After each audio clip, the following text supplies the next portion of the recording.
রোকেয়া হলের সামনে বসে মেয়েরা বলতেছে টোকাইদের 2 গেলে জোতা মারো তালে তালে।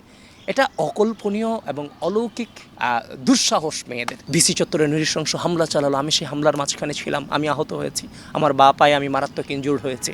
আমি যখন হসপিটালে ট্রিটমেন্ট নিতে গিয়েছি, মেয়েদের রক্ত। আমি যখন ডিসি চত্বরে মেয়েদের সাথে ছিলাম, মেয়েরা এখন আমার কানে বাজে, ভাই আমাদেরকে নিয়ে যান, এই টাইপের কথা। কিন্তু আমার পাইলে তো আস্তা মেরে ফেলবে, ব্যাপারটা হচ্ছে ওইরকম। আমি কাউরে বাঁচাতে পারি নাই, কোনো রকম আত্মরক্ষা করে ওই জায়গাটা থেকে বেরিয়ে এসে হসপিটালাইজড ঢাকা মেডিকেলে গেলাম। ঢাকা মেডিকেলে যাওয়ার পর দ্বিতীয় দফায় আবারও হামলা চালাইছে নৃশংসভাবে সন্ত্রাসী ছাত্রলীগ। তো ওই সময়টাতে হচ্ছে যে ঢাকা বিশ্ববিদ্যালয়ে মেয়েদের যে দুঃসাহস ছিল, এই হামলার পরও রোকেয়া হলের সামনে বসে মেয়েরা বলতেছে টোকাইদের 2 গেলে জোতা মারো তালে তালে। এটা অকল্পনীয় এবং অলৌকিক দুঃসাহস মেয়েদের। তো যার কারণে পরবর্তীতে হচ্ছে এই 15 তারিখ যখন আমি ঢাকা মেডিকেলে ট্রিটমেন্টের জন্য যাই, আক্তার আমাকে দেখতে আসছে, আমার বন্ধু। তখন আমি আক্তারকে বলছি, আক্তার কোনোভাবেই কিন্তু আপোষ করো না তোমরা, এই আন্দোলন এক দফার দিকে যাবে, আপনি আক্তারের কাছে ক্রস চেক করবেন। বারবার যখনই কথা হয়েছে, আমার ম্যাক্সিমাম সময়টা আক্তারের সাথে কথা হইতো কেন, হচ্ছে যে মানে যেহেতু ইয়ারমেট ছিল, যার ফলশ্রুতিতে তৎকালীন ছাত্র শক্তির প্রেসিডেন্ট ছিল, তো সব কিছু মিলিয়ে যেহেতু এরা একটা মুষ্টিমেয় অংশ আন্দোলনে ফ্রন্টলাইনার ছিল, সুতরাং তার সাথে আমার একটা ভালো কমিউনিকেশন ছিল। তো তখনও আমি 15 তারিখও সে কথা বলে গিয়েছি। তারপরে 16 তারিখ, তাহলে দেখেন আমরা আমাদের লেভেলে, জুনিয়র লেভেল অনুযায়ী যে কাজটা করা দরকার সেটা করতে করতে কিন্তু 15 তারিখ পর্যন্ত এসেছে। 16 তারিখ হাসিনা ভুল করল, 15 তারিখ হামলা করলো, 16 তারিখ গোটা দেশব্যাপী 6 জন হত্যাকাণ্ড ঘটলো, আবু সাইদ, ওয়াসিম আকরাম সহ। আন্দোলন কোথায় চলে গেছে? এখন আর আমাদের জুনিয়র লেভেলে নাই, এখন চলে গেছে ডিরেক্ট হাই কমান্ড লেভেল পর্যন্ত চলে গেছে। এবং জনাব তারেক রহমান সেদিন ঘোষণা দিলেন, এই মুহূর্তে মানুষ রক্ষা এবং দেশ রক্ষার একমাত্র স্লোগান হবে দফা 1 দাবি খুনি হাসিনার পদত্যাগ।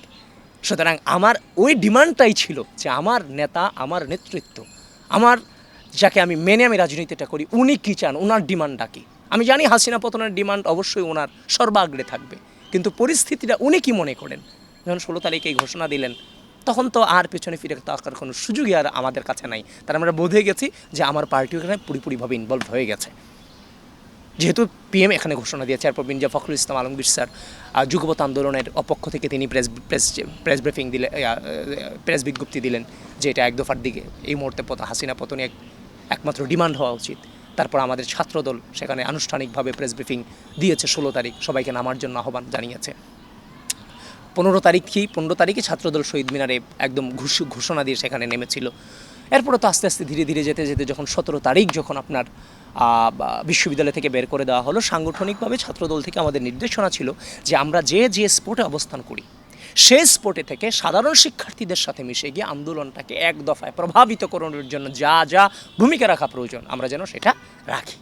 এখন আমি যেহেতু একটা দীর্ঘ সময় ধরে অ্যাডমিশন টেস্টের ক্লাস নিয়েছি, 16 সাল থেকে একটা দীর্ঘ সময় ধরে প্রায় 9-10 বছর আমি অ্যাডমিশনের ক্লাস নিয়েছি। ম্যাক্সিমাম ইউনিভার্সিটিতে আমার স্টুডেন্ট আছে, প্রাইভেট বিশ্ববিদ্যালয়ে আমার স্টুডেন্টের সংখ্যা আরও বেশি আছে। তো এখন 17 তারিখ যখন বের করে দেওয়া হলো, প্রাইভেট বিশ্ববিদ্যালয়ের একটা রোল আমি দেখতে পাচ্ছি, বিশেষ করে বসুন্ধরা কেন্দ্রিক, যেহেতু আমার বাসাটাও ওখানে ছিল ওই সময়টাতে। তো বসুন্ধরা কেন্দ্রিক আমি দেখতে পাচ্ছিলাম যে একটা জাগরণ তৈরি হচ্ছে। কারণ বসুন্ধরায় আমার যারা স্টুডেন্ট ছিল এদের সাথে আমি যোগাযোগ করার চেষ্টা করেছি, ছাত্র দলের সাথে যেমনভাবে যোগাযোগ করছি, একই সাথে জেনারেল স্টুডেন্ট, কিছু মেয়ে ছিল, কিছু ছেলে ছিল যারা সমন্বয়ক হিসেবে সামনে ছিল ওই সময়টাতে। তো এদের সাথে যোগাযোগ করে বললাম যে আমি তোমাদের সাথে আন্দোলনে যোগদান করব 18 তারিখ, আমি যাব, যাওয়ার পরে তুমি আমার কাছে মাইকটা দিয়ে দিবা, বাকি কাজ আমি করে নিব, আমার পরিচয় দেওয়ার প্রয়োজন নাই।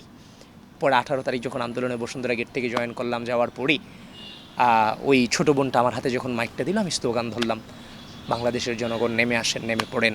তারপরে হচ্ছে যে নানান ধরনের বিপ্লবী স্লোগান যখন দিচ্ছিলাম, তখন ধীরে ধীরে দেখলাম প্রাইভেট বিশ্ববিদ্যালয়ের স্টুডেন্টরা যেহেতু স্লোগান দিয়ে অভ্যস্ত না, রাজপথে রাজনীতি করে অভ্যস্ত না, সেক্ষেত্রে আমি খুব ভালোভাবে এদেরকে একটা ইনফ্লুয়েন্স করতে পারলাম। মানে পুরোপুরিভাবে এই মাইকের মানে হচ্ছে যে স্লোগানের দায়িত্বটা মোটামুটি ওই দিনটাতে আমারই ছিল। মোটামুটি আমার স্লোগানের মধ্য দিয়ে সবাইকে নিয়ে আমরা সামনে অগ্রসর হচ্ছিলাম। আবার মাঝে মাঝে যখন পুলিশ হামলা করতেছিল, বক্তৃতা রাখতেছিলাম সবাইকে উজ্জীবিত করবার জন্য। তারপরে যখন একজন রক্তাক্ত স্টুডেন্টকে নিয়ে আদর্শনগরের এক বাসায় গেলাম, বাসায় ঢোকার পরে তাকে সেবা করার জন্য সব আন্টিরা বিল্ডিং থেকে নেমে আসছে, আমাদের জন্য খাবার, টেবিল ফ্যান থেকে শুরু করে কী দৃশ্য, মুক্তিযুদ্ধের ইতিহাস চোখে দেখে আসছে, যেগুলো পড়ছি মুক্তিবাহিনীকে কীভাবে আমার মায়েরা হেল্প করতো, সেটা যেন আমার দৃশ্যমান ছিল আদর্শ নগরের বাসাটা। এক আন্টি দুই তালা থেকে আমাকে ওয়াইফাই কানেক্ট করে দিল বাইরের অবস্থান জানার জন্য, তারপর 3টা লাঠি দিল, পেপসুডেন্ট দিল, তারপর হচ্ছে যে আপনার একটা লাইটার দিল যেন টিয়ার গ্যাস থেকে বাঁচতে পারি। এক অভিনব দৃশ্য, এগুলো বলার মতো বলেন, পুরো যুদ্ধের ময়দানে।